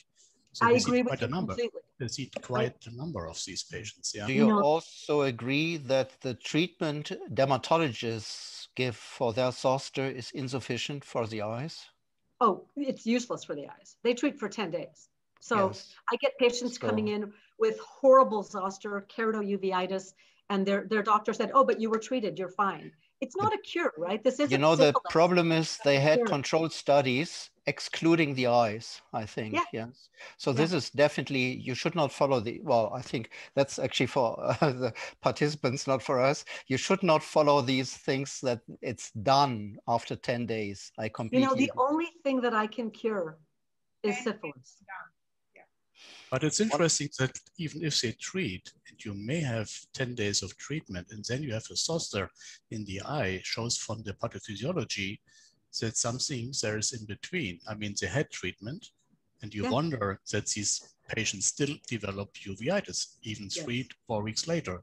So what is the pathophysiology behind this? You would expect that this is probably already dampened down. So do we have persistence already in the eye when we, or the dermatologist tapers the treatment? Or how can we explain this? I assume there's already virus in the eye. But this is literally an assumption. I'm not tapping these patients. Sure, it's also a T-cell process, which may start probably a week later after the active disease on the skin. Probably one more point. I wonder if you agree to this one. I tell the people which are not very much involved in uveitis that the classical sign of acute disease and uveitis is see a massive and more or less anterior chamber cells. Then it's active. The only exception of these ones are viral disease. If you have high pressure and hardly see any cells, this is active anterior uveitis and you have to start treatment. I agree. Because that's not even in books or something like that. I think it's very important. I agree completely. And the final question, because of this nice case to Sun Fake, with her experience in CMV, what would be the chance in percent more or less that this could be CMV-induced uveitis from the aspect here? For me, it's 100% HSVIVZV, of course. But well, we don't commonly see sector iris atrophy in CMV. So in this case, I wouldn't have thought of CMV. I wanted to ask Deborah, if you had a tap that was negative from this patient, what would you do? Would you still go ahead and treat? I would ignore my tap. Absolutely. I would ignore my tap and still treat based on clinical findings. Okay, right. Can we go to the next case? Okay. For the next case, who is presenting this? Sun Fake, you? Okay. Yes, I'll present this next patient. It's really a very simple patient, and it's a very, very short presentation. It's just to share some clinical signs. So this is a 42-year-old healthy Chinese male. The left eye is diastatic following childhood trauma. So he's only one-eyed. And this right eye has had several episodes of ocular discomfort with halos over the last 18 months. He comes from a neighboring country. So I think with such a history, you would start to think he probably has had, episodes of high pressure. Well, he was diagnosed then in this country to have uveitis. He was treated with topical as well as oral steroids for 2 months without improvement. So when he came to see me, he was still on prednisolone acetate twice a day and 4 anti-glaucoma eye drops. So what would we be thinking of as the differential diagnosis? If you just saw a patient, this is the same eye that we're talking about, the right eye, his only eye. Is there anything in the posterior segment, or is it only anterior, his disease? It's only anterior. And what do you see when you look at him? That's what I see. Okay, I'll show you a bit more. Okay, Thank you. Perfect. So when I focus in a different plane, you can see, of course, I stained before I took a photo, but I think you can see some other interesting signs. Okay. So you see those beautiful coin lesions that you described as pathognomonic for CMV. It's a beautiful picture. Okay. So these are what I call nodular endothelial lesions. Okay, I'll show you coin lesions in a while. So these are the coins. Can you see them? Yeah. These are, yeah. Okay, so these are actually not commonly seen in Singapore. They are well described in Japan.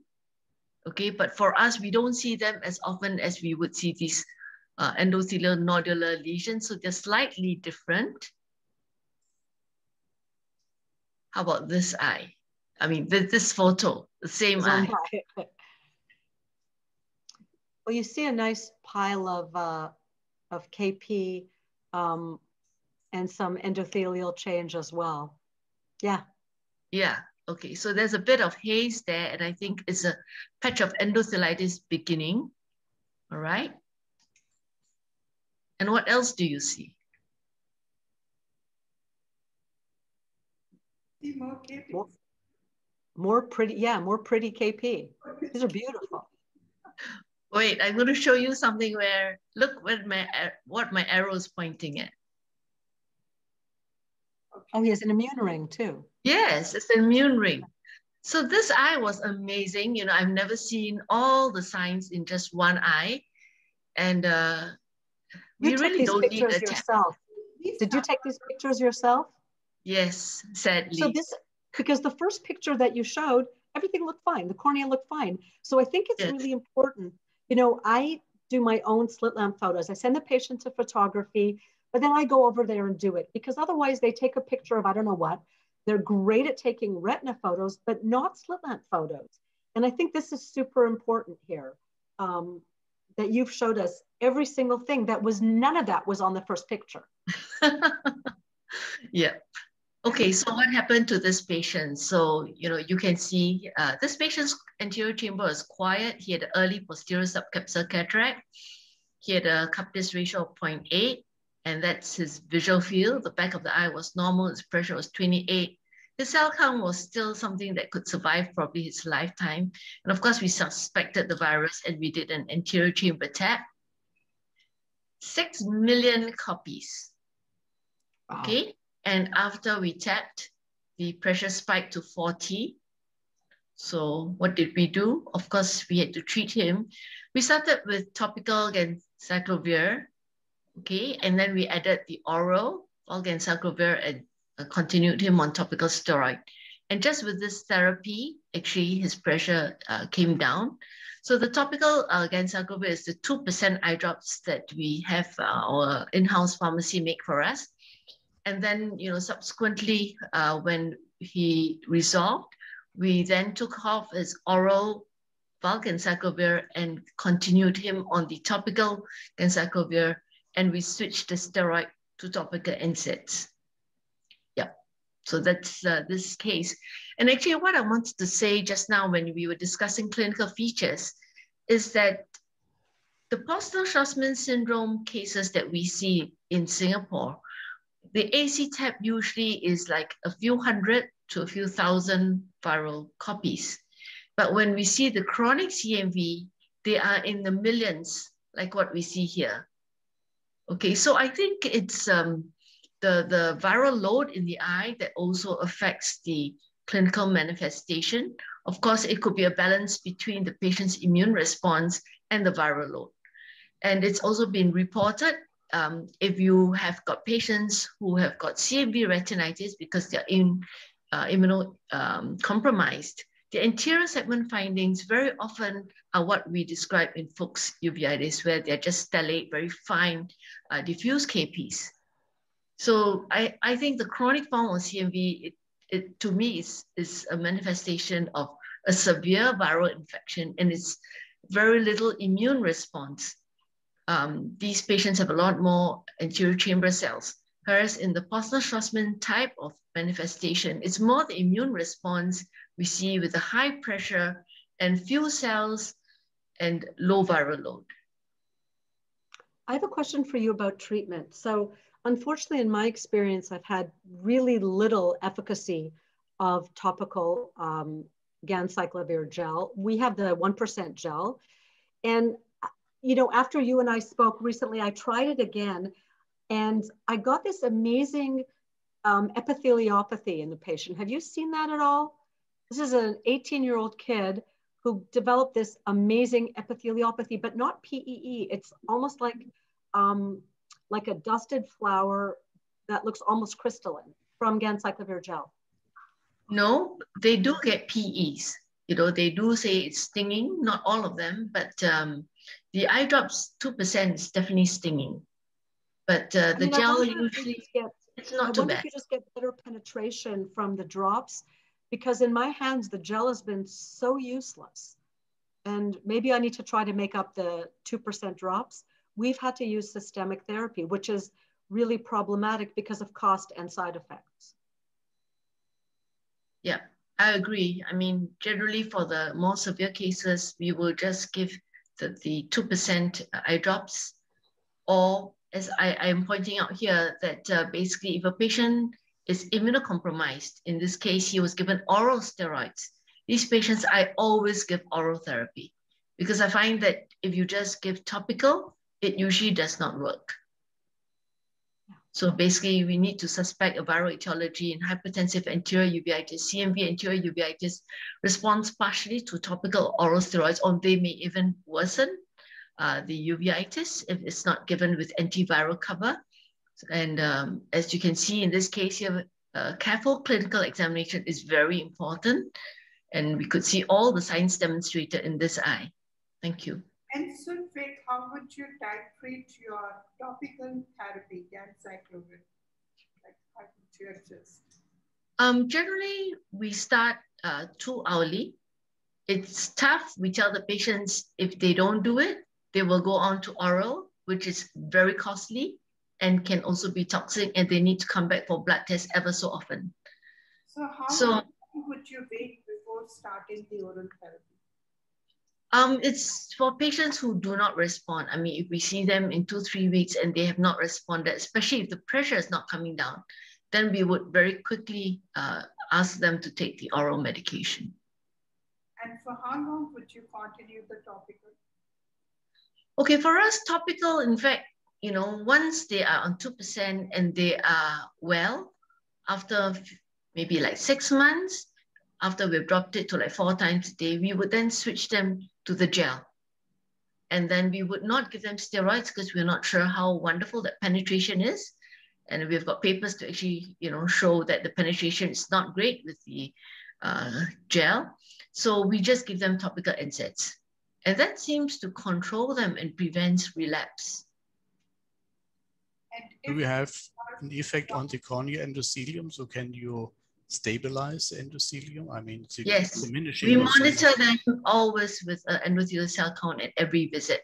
And that's how we see whether they are, you know, having good control or not. And if it's dropping, we will tap even if we see no cells. There's also the option for famciclovir in these patients. Has anybody experienced with famciclovir topically? No, I've not tried it. You can prepare it in the pharmacy. I haven't found any. Can I quickly interrupt? Uwe, is it okay that we skip your cases? We only have a few minutes to go, 10 minutes to go, and there are some very interesting questions also in the question and answer section. Is that okay for you? You're muted. You're muted. We can see you. I have an uncommon case, but it doesn't matter. So sorry. Yes. Let me give a short comment. Topical is not working for us. No chance. We don't feel anything in these cases. And Sunfek, if you explain these differences between your cases with a high copy numbers and our cases, which are probably more immune mediated, that's a beautiful explanation for that. I can easily work with that one, but it's super frustrating. Uwe, you mentioned our publication. This is of course not because we love this oral treatment. It's because we were not able to take these people off oral treatment, of course, always under massive control. So we have lab control every month or something like that. And again, I think you also presented patients as a side effect contrast with, I think it was kidney transplantation. These people typically have immunosuppressive treatment. In addition, these people, our patients, do not have any other diseases. So simply one systemic drug, and the tolerability is really much better. Let me. You had free drop of leukocytes and thrombocytopenia. Some patients even have anemia. So I think it's not so easy. No, you need controls. But the question is still, even if you have them on 2 years, the recurrence rate is still there. So even if you skip the treatment, that's the main problem. Since it's persistent, the granulocytes, I think it's a completely different biology. Therefore, in some way, it's a difficult situation for the patient. And to keep the pressure low, I think it's the main goal, I have to say. So we don't skip the treatment on glaucoma treatment, even when the pressure is okay and there is no inflammation. I think to prevent optic nerve damage is the key, actually, in most of the patients.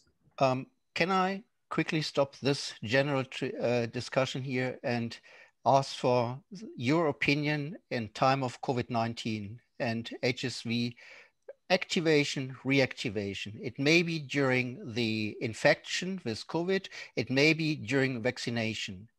I think we see more and more interesting cases nowadays. It would be very interesting to have to use the last few minutes, 8 minutes, to discuss this a little bit. I think there were also nice questions in the question and answer situations. Deborah, you want to start?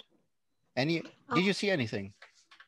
So interestingly, more people are reporting a lot of zoster relapses. I haven't seen that as much. What I am seeing is recurrences of uveitis in patients who've been quiet for years, about approximately 10 days after their second COVID vaccination. I just reassure them that this means that their vaccine worked, and I treat their uveitis flares. Certainly a lot of my colleagues have reported simplex and zoster. I haven't personally seen a lot of that. Sunfek?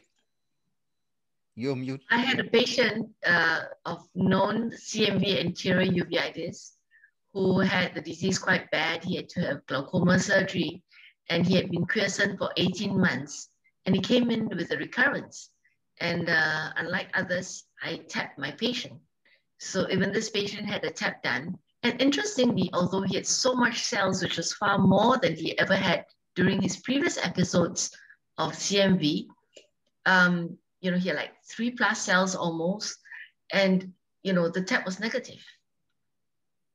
So, you know, I'm just wondering whether it's just inflammatory response, immunological, you know, inflammatory response. Yeah, I mean, when it makes previously sense. You're generating a huge inflammatory response. That's the whole purpose of the vaccine, right? So, you know, I think the cells don't know they're not supposed to go to the eye. And particularly in eye with pre-existing disease, it's not surprising that we're getting relapse. What I'm actually surprised is we're not seeing more recurrences. I thought every one of my uveitis patients would flare, and it's definitely well under 10% that are flaring.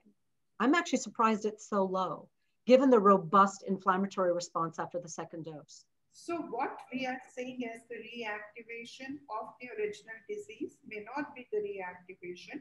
It's just the immune-mediated inflammation on top of the original disease. Is that right? Yeah. So, yeah, you just No, not in our hands. Sorry. We see, I recently had a patient who has normally well-controlled intermediate uveitis.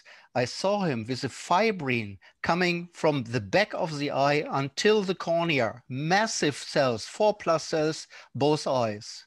So this was very surprising. This is not intermediate uveitis anymore, yes? But something I've learned is they all respond beautifully to corticosteroids. If it's not dendritic, which we also see dendritic keratitis or something like that. And I tell them, of course, to everyone, listen, this maybe happened due to your vaccination, but there's no alternative to your second vaccination or even for other people not to take a vaccination. But again, I tell them, this is great. Yeah. Look at this. You're really going to be protected against COVID-19. I can treat the uveitis, and this uveitis will never put you on a ventilator and you won't die of it. So I don't think it's such a terrible thing, even if we do need very aggressive short-term therapy. So that's a good way. Yes, I think that's a blueprint, actually, how to treat you, how to talk with your patients. Besides the bad thing of activity, takes a good thing out. That's fantastic. Yes. You have been doing it for interferon. They develop fever. You tell them it's a good thing. So yeah.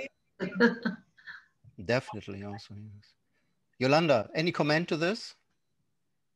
Any comment that we see reactivation after vaccination now? Of uveitis? I must say, it's not surprising for you. Well, actually, it is surprising because I haven't heard about this from our clinic yet. So this is quite new to me, and I'm processing how to put this in perspective. It's very interesting. I'm also thinking about, sorry? What vaccine is being used in your area? Currently, it's mostly BioNTech, Pfizer, and a little Moderna. But in the beginning, we used to vaccinate with AstraZeneca. So I don't think it's being reported that much with AstraZeneca. I think it's with the mRNA ones that you get a more robust response. Yeah. So you may see more of it now that you're doing more Pfizer and Moderna. Yeah. And in my experience, it's not always, but almost always, you know, in the 1 or 2 weeks after the second dose, so approximately 10 days after the second dose. That's the window for T cells to start, you know. They start approximately 1 week after until 4 weeks after vaccination. And it's also the same week 2 to 4 after the second vaccination. And well, for us, it's all BioNTech exclusively. But I'm not so sure. I think that's AstraZeneca is only given for older people, which probably do not develop such a massive immune response. So I do not think this is really in relation to the drug, to the vaccine. We are seeing side effects like vein occlusions with AstraZeneca, but not inflammation. And I'm very actively looking for inflammation, to be very honest with you. We don't have, but vascular occlusion, optic nerve involvement, combined arterial and venous occlusion, yes, we are developing in the younger lot with AstraZeneca. With AstraZeneca. We use only AstraZeneca here, mostly. And we don't, so. Good for you.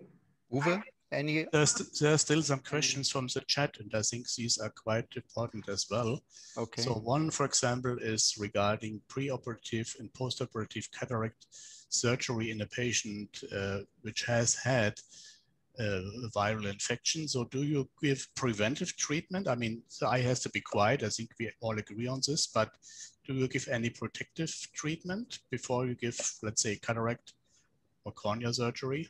Well, we discussed that in a huge forum, I think, Deborah, together with you in Greece.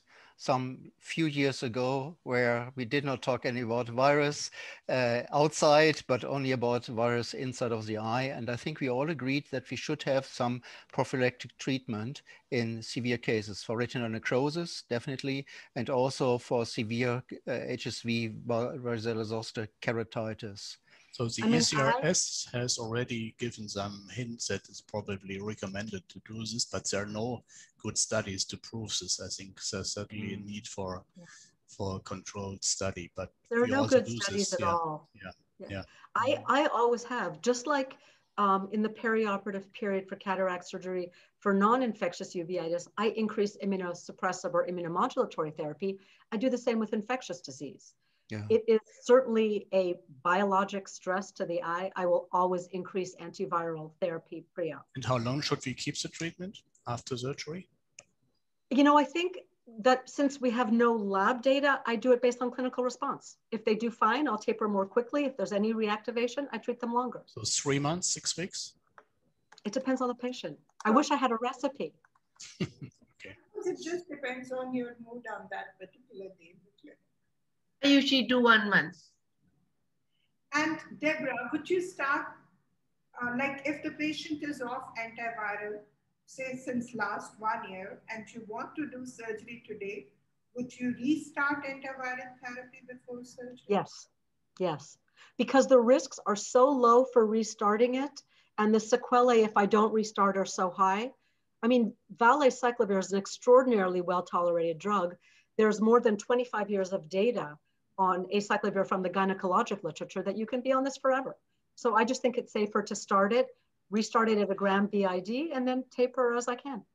And I think especially if the patient needs steroids in the post-operative period, yes, it's always good to have the cover of antiviral. I agree. Yeah. So any other questions from your side?